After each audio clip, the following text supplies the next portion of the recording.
절대 불필요한 경험은 없습니다.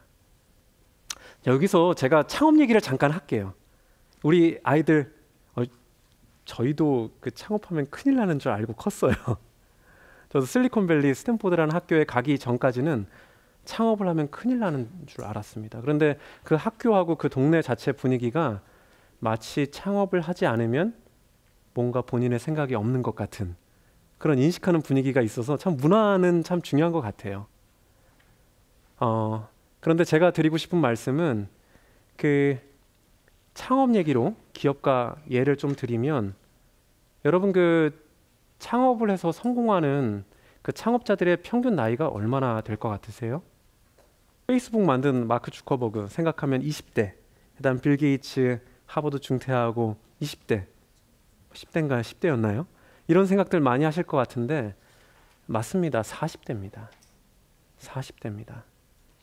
그 가장 그 성공하는 데 있어서 중요한 요소가 지력 이런 게 아니라 경험입니다. 경험. 이게 생물학적 나이로 40대가 중요한 게 아니라 40살까지 얼마나 압축적으로 다양한 경험들을 했느냐. 그러니까 엉뚱한 실수를 하지 않게 되죠. 소위 세상을 좀 살아보게 되니까. 그래서 여러 통계들이 있습니다만 40 중후반 이때 창업하시는 분들이 많이들 성공을 하세요. 아이 교육 얘기가 아니라 내 얘기네요. 그렇죠? 부모님이 이제 세상을 이렇게 보기 시작하면은 아이들도 덩달아 재밌기 시작합니다. 그래서 온실 속에서 생물학적 나이가 많아지는 게 아니라 아이들이 어떤 경험을 밀도 있게 하느냐, 어떤 경험을 밀도 있게 하느냐가 매우 중요합니다.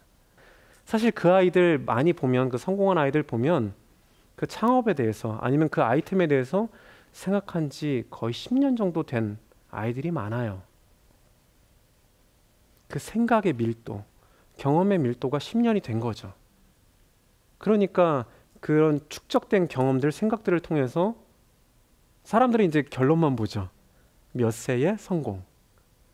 그래서 그 제일 효율적인 게 그 제일 비효율적일 수 있고, 제일 비효율적으로 보이는 게 제일 효율적일 수 있다. 제가 짧은 시간 동안 실리콘밸리 있으면서 경험했던 것 중에 제일 흥미로웠던 게, 한 프로젝트를 한다고 하면 사람들, 다양한 배경을 가진 사람들이 다 모여서 얘기를 합니다. 회의를 합니다. 혹시 그런 얘기 들어보셨나요? 회의를 하다가 회의가 든다. 회의를 너무 길게 하니까 회의가 들어요. 이게 도대체 프로젝트가 진행이 될 수 있을까? 성공은커녕 끝까지 진행할 수 있을까? 프로젝트 기간에 굉장히 많은 시간을 그 회의를 하는 데 씁니다. 왜냐하면 이 회의에 모인 사람들이 나는 인도에서 커서 태어나서 자랐어. 내 배경에는 이런 게 맞아. 난 한국에서 태어났어. 이 배경에서는 이게 맞아. 이런 얘기들을 다 하니까 이런 환경에 익숙하지 않은 분들은 그 회의에 들어가면 회의가 들죠. 야, 이 회의는 어디로 가고 있는 거냐? 도대체 이 회의가 끝날 것이냐? 그런데 한 사람 한 사람이 내놓는 의견들을 소중하게 받아들여서 그걸 다 충족시키려고 노력을 하다 보니까 이 프로젝트가 끝났을 때 나오는 그 산출물이 전 세계에 어필할 수 있게 되는 겁니다. 느린 것 같지만 가장 빠른. 느린 것 같지만 가장 빠른.